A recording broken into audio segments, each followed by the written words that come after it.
Hello, I'm Jeremy, and welcome to another episode of RevUs Reviews. Joe Pesci is one friggin' awesome actor. He's appeared in many great films such as Goodfellas, My Cousin Vinny, Raging Bull, Eight Heads in a Duffel Bag, Easy Money, and of course, Home Alone 1 and 2. But one of Pesci's best films is a forgotten 1997 road comedy he did with fellow Lethal Weapon co-star Danny Glover. It's a silly, charming, fun movie known as Gone Fishin'.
There's a boat race down the river. There's a slow boat on my mind. Everybody's going like crazy, but I'm taking my own sweet time. Gus Green and Joe Waters are two childhood pals who love fishing. One day they win a grand prize vacation to the Florida Everglades. Enthusiastically, the two pack up and head off to Florida to do some fishing and achieve their dream of capturing the big one. They stop at a restaurant and meet a guy named Martin, who at first seems nice but is actually a wanted criminal named Decker Massey, who steals Joe's car. From there, Gus and Joe embark on a crazy adventure they'll never forget. Gone Fishin' has a kind of laid-back charm not found in most other films. It manages to capture the folksy charm of fishing culture combined with a fun, silly style. This can be demonstrated in the film's humor.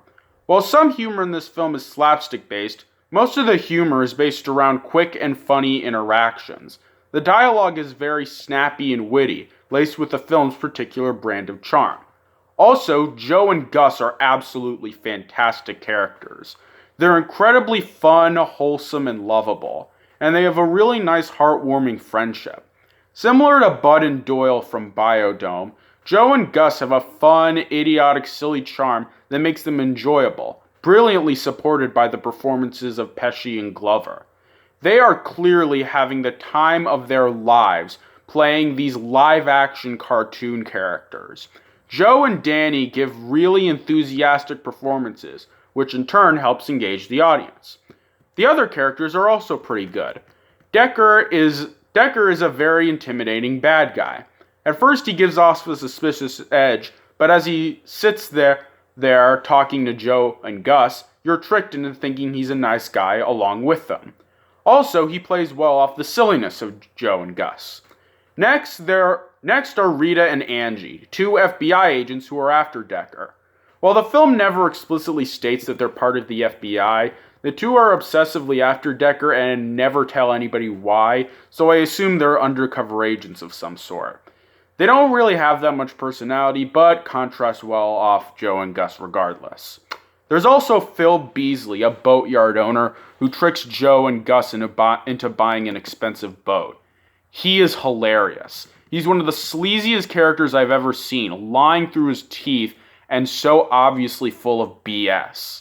Finally, there's Billy Pula, played by Willie Nelson. Pula is a pro fisherman who's essentially Gus and Joe's idol. While he doesn't appear in a lot of scenes, he does have one major appearance. In one scene of the movie, Joe and Gus are kidnapped by Decker, and Billy appears and rescues them. It's a really cool scene and fits the insanity of the film. Finally, let's talk about the slapstick. It's really well done. It has a lot of energy and charm, really helping to make the film more fun. In conclusion, Gone Fishin' is a really fun movie. It has a laid-back charm with great characters and fun humor. A definite must for Joe Pesci fans. If you're in the mood for something fun and lighthearted, but not Biodome levels of idiotic, I suggest you cast your rod and go fish for Gone Fishin'. That's all for now. Join me next time when I talk about an overhated and underrated movie from 2000 with explosives, extremely fake accents, a pun-loving moose, and a flying squirrel. See you then.